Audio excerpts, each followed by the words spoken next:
Si on pouvait juste avoir les 90 minutes sur le terrain, chaque semaine je fais ça une fois. Et pendant la semaine je fais ce que je veux, ce serait le pied. À 12 ans, quand j'ai commencé à faire des essais avec Lille, voilà, j'ai tout de suite accroché le groupe et proposé un projet vraiment soutenu, que ce soit à l'école, c'était en sport-études, où je pouvais dormir là-bas, donc il n'y avait pas de trajet tous les jours. Et là, j'ai vraiment dit à mes parents, je dis non, moi je veux aller là-bas. Je commence à m'entraîner à 15 ans dans le groupe pro, je joue mes premiers matchs à 16 ans. Et c'est vrai que j'arrive avec beaucoup d'assurance parce que je sais les qualités que j'ai. Nous, chez les jeunes, on était vraiment une bande de potes qui rigolaient tout le temps, où ça se passait très bien, on gagnait beaucoup de matchs. Et voilà, ça chambrait tout le temps à l'entraînement. Donc moi, je me suis dit, je vais arriver chez les pros, je vais faire la même chose, ça va se passer comme ça aussi. Mais ça se passe pas comme ça. Je faisais pas le malin, c'était la façon dont j'étais, mais les gens ils se disaient, non, lui, il se la raconte, il vient avec nous, il commence à dribbler, il commence à chambrer tout le monde. Nous, on a 30 ans, on a déjà 300 matchs en Ligue 1, ça se passe pas comme ça. Voilà, après 2-3 claques, bah, on a compris, quoi. De toute façon, le plus important, c'était quoi? C'était d'être bon à l'entraînement ou d'être bon en match. C'était d'être bon en match. Donc, voilà, je me suis toujours entraîné de la façon dont je voulais m'entraîner. Mais en match, j'ai toujours répondu présent, donc voilà, il n'y a pas de souci. Quand ils ont compris que je faisais gagner des matchs, après, il n'y avait plus rien, donc voilà. Ceux qui disent que j'aime pas l'entraînement, c'est pas vrai, parce que je pense que depuis 12-13 ans que je suis en professionnel, j'ai raté quasiment aucun entraînement. Je me suis toujours entraîné, j'ai toujours pris du plaisir à m'entraîner, même s'il y a des entraînements où tu prends moins de plaisir, bien évidemment. Moi, je suis arrivé en première ligue, je me suis dit les entraînements, ça va être difficile et tout, mais au final, pas du tout. Les entraînements, ils étaient 3 fois plus cool que ce que j'avais connu à Lille. Tu t'entraînais pas beaucoup.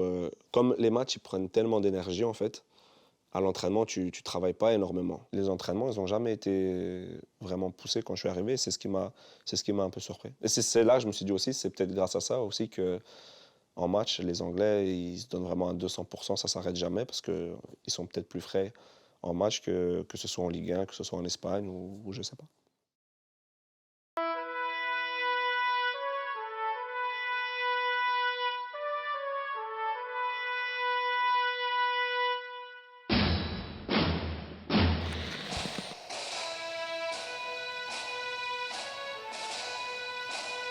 Oui, qui c'est? Ah ouais. Justement, cet homme-là qui a le culte du corps, Eden, vous êtes capable de... Non. Pourquoi? Parce que pour moi, c'est pas ce que j'ai besoin. J'ai jamais fait ça et c'est pas à 28 ans que je vais commencer à le faire, tout simplement. Je pense que Ronaldo, il en est là parce qu'il a fait ça. Voilà. Alors lui, il a ce mérite-là, mais voilà, moi, j'ai jamais attaché beaucoup d'importance à ça. Je prends pas plaisir à faire ça. Je prends du plaisir à jouer au foot, à être sur le terrain avec mes potes, mais ça, je vais pas prendre de plaisir à faire ça, donc pour moi, je vais pas le faire. Je pense qu'au début, ça devait gêner quand il arrivait dans un grand club comme Chelsea, je pense. Mais après, au final, quand ils ont vu que tu regardes les témoignages des plus grandes stars, des plus grandes légendes de Chelsea, ils n'ont jamais dit qu'il allait pas en muscu ou qu'il allait jamais à la salle. Hein. Ils disent que Eden, c'est l'un des plus grands joueurs avec qui j'ai joué, peut-être même le plus grand, quand on prend des Lampard, Drogba ou autre. Comme ça, là? Non, je fais pas. Là, j'ai déjà fait, bien sûr. Ah, j'ai fait beaucoup, par contre, quand on était à Lille, au centre de formation. Et comme j'aimais pas du tout, j'ai dit non, ça, quand je serai professionnel, je vais jamais faire. À Lille, par exemple, un mec comme Gervinho, je l'avais jamais vu aller en salle de muscu. Et pourtant, c'était un génie. Il y a des joueurs qui sont comme ça, qui forcent pas leur talent, et puis c'est comme ça. Il est sans doute moins au taquet que Cristiano Ronaldo, à la fois pour son apparence et à la fois pour son corps, et il a moins le culte du corps. Moi, si je fais ça sur le terrain, je vais pas me sentir bien, c'est sûr. C'est pour ça que je peux pas. Si je vais dans la gym, c'est pour jouer au foot. Voilà. Vous faites comment? Ah, on trouve le ballon, et il y a toujours un ballon qui traîne, on joue allez, comment on appelle les trucs pour porter là? On joue entre ça, entre les barres, on fait tennis-ballon. Il y a toujours moyen de trouver quelque chose. En équipe nationale, avec ce rôle de capitaine, tu dois être un peu différent, tu dois être un peu plus patron, même si pour moi, j'ai toujours été un patron quand j'ai commencé à Lille, sur le terrain. C'est toujours ce que j'ai dit, c'est que pour moi, sur le terrain, j'étais un patron en dehors. Je n'étais pas quelqu'un qui parlait énormément, parce que je ne sais pas ce que je sais faire.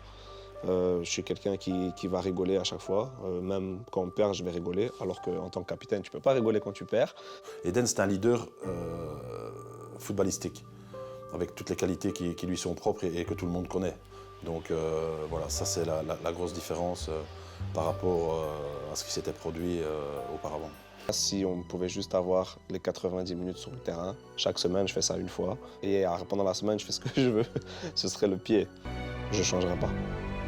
Eden n'a pas cette idée de vouloir écraser les autres. Il ne va pas se priver de tout pour être le meilleur. Le génie en claquette. Ah non, ça pourrait se résumer à moi.